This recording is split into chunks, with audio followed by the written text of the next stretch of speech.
Hello everyone, and today let's talk about the House Switch number 2. If you have not read the first House Switch, please click out of this video because there will be some things that I say that will very much be spoilers for the first book. So, now, with that being said, let's get into this. What is this particular one about?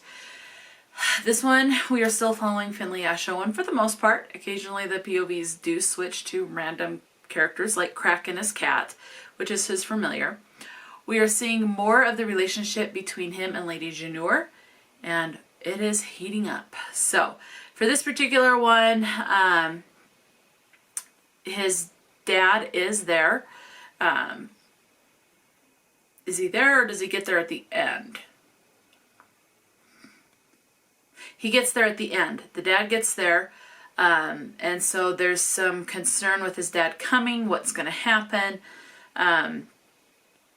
The king does send Finley Ashowan on this kind of undercover mission to try to get some information to see if there's spies or people there who are not wanting to be loyal to the king anymore, but to be more loyal to the king's enemy. So Finley Ashowan is in the town trying to do that.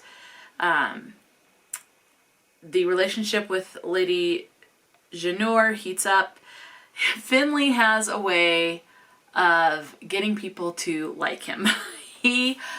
There's this one part in a bar where he can start to get, it's a house that people go and have sex with someone.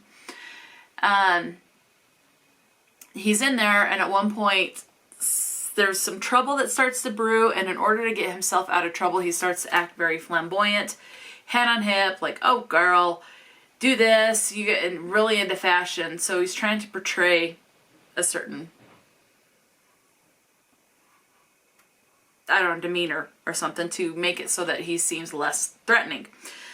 So he's just trying to get information for the king, find out who's against him, to try to make sure the king can protect himself and his town and things like that. So that's what this is about. The side plot, again, is between him and Lady Janur. Them finding, it's like, where can we trust? You got to trust me with everything. You got to tell me everything.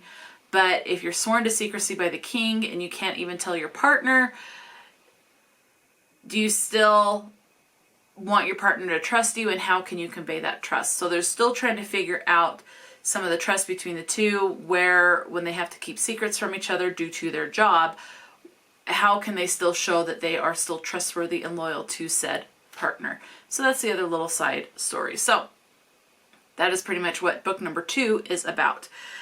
So what are the references we have in this? We have LGBT rep in this. There's still, but it is still very much a just kind of mentioned and then move on.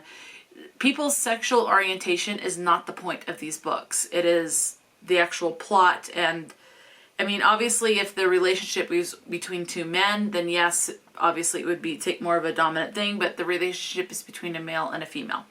So anything outside of a male-female is just kind of glossed over and mentioned. So-and-so's attracted to this man, or he's getting with this man, or her with this woman, and stuff like that.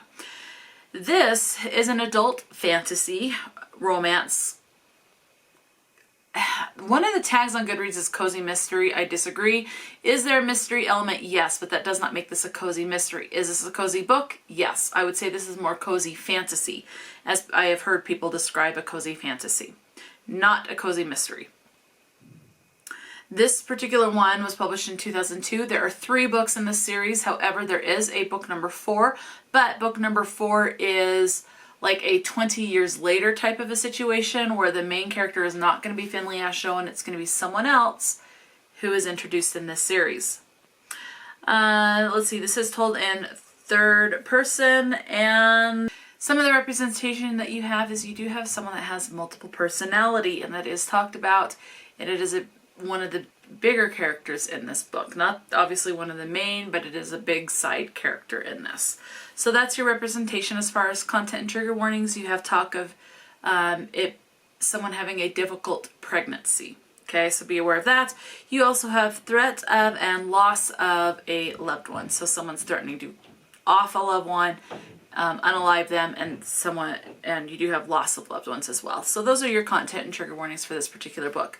For book number 2, there is an audiobook available. I listened to this one via Audible, narrated by Matthew Wolfe, who I think did a really good job, and was 13 hours and 3 minutes on standard 1x speed. So, in case you're still on the fence, let's talk about the word usage, and I'm not sure I said this, but it is told in third person. Okay, so the words, in case you're still on the fence with continuing this series, is we have the phrase, now when, this is interesting, so this one says gods with an S. That is the deity in this book. So it's God's damn it, 15 times. Hell, 17. Goddess, 11, a major deity in this series. The word bitch, twice. Damn, 9. Bastard, 7. Ass or arse, it's used interchangeably, 9 times. Wench, 8. Breasts, 2. Bloody, 5. God's damn, 8. Whorehouse, 2.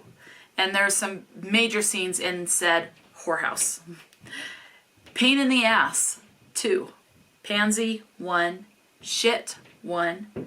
God's forsaken, 1. Smartass, 1.